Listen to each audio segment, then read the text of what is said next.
What's up, everybody? This is the Healing Kings podcast, and I'm your host, Drew Cross.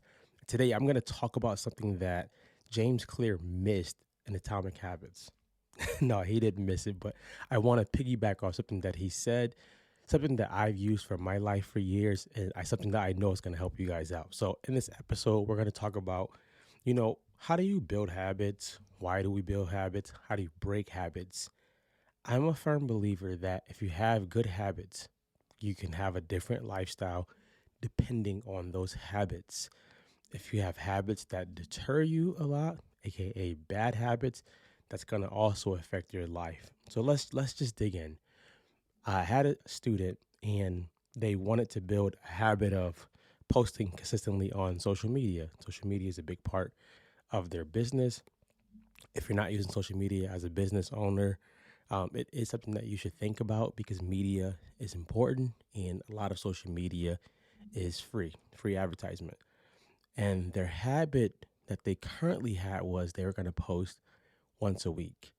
Now, automatically, if I went to content coach Drew, I would say that's probably not enough, right? You want to be looking at least 3 times a week. I would honestly say once a day because of the algorithm, because of how much content people are consuming. Yours can just get lost in the weeds. So they wanted to build the habit of posting every day. The first thing I told them is you need to not compare yourself to somebody else right now. If you compare yourself to somebody who posts twice a day, you're gonna probably get overwhelmed. If you compare yourself to somebody who has a videographer or a team, you're gonna get overwhelmed. So that's one.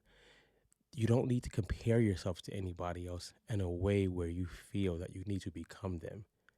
If you're looking at them for maybe ideas or just a roadmap, that's cool. But usually we start comparing ourselves and it becomes really, really ugly. We try to do what Alex Hermosi does. So shout outs to Alex Hermosi. I love Alex Hermosi, and Layla Hermosi. I have nothing against them. They have a media team where they pay them $30,000 a month. That's important for them because they market and they make the money to do so. Now, with that being said, they have a team who can just have them shoot, cut up a lot of videos and things like that. You may not have that. So comparing. The first thing I told him to do was, how can you make this habit easy? How can you make this habit easy to do on your worst days? And I said, let's come up with a plan for that. So if you think that your first day needs to be where you're shooting and you have a 10-minute video, you have video editing. If you're not used to that, that's going to be really, really hard to maintain.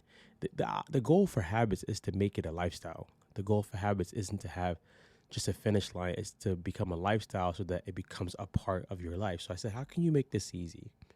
And they said, um, I can go to this certain spot every day and shoot a video.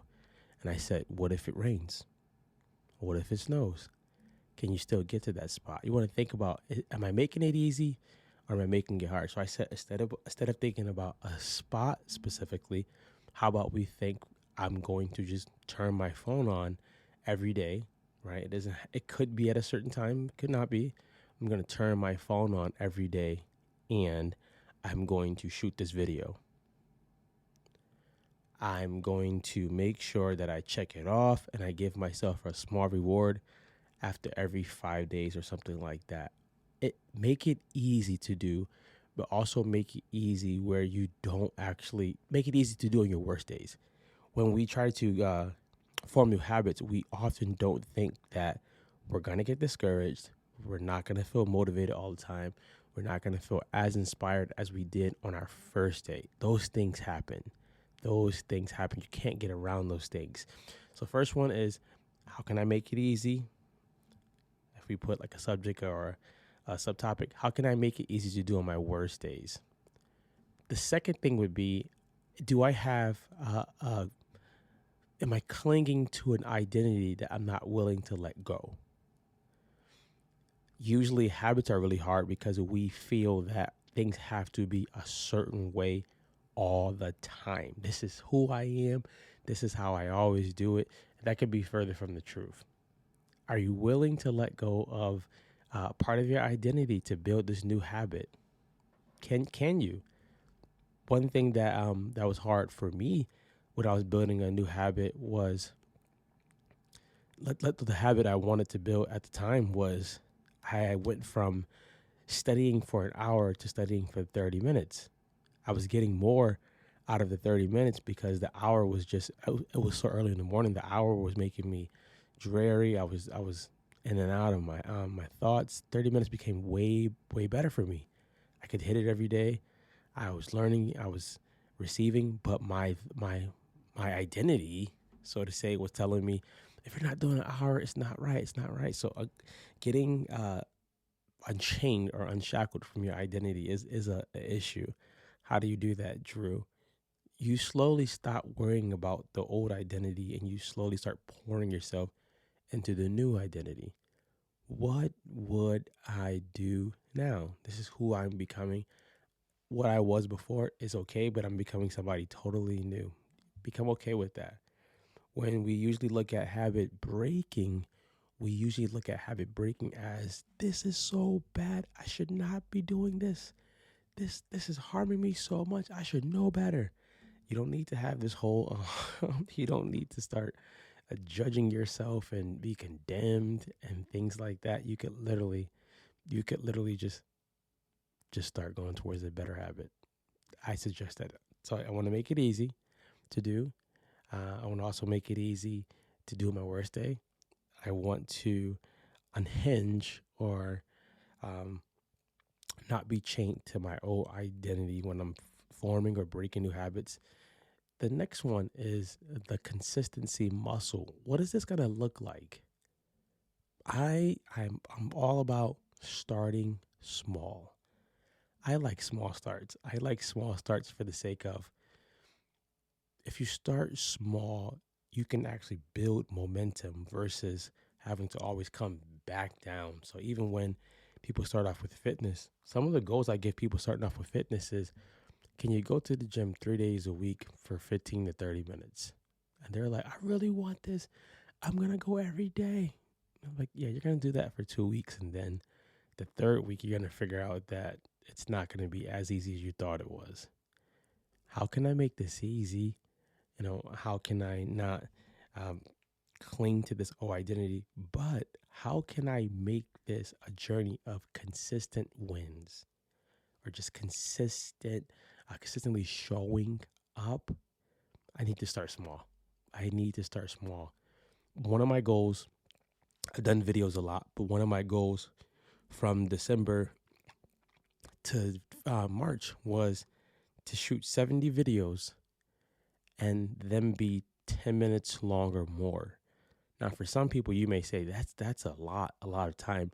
For me, it's a muscle I want to work out. I feel comfortable with the consistent muscle around 10 minutes and pretty sure it's going to actually graduate.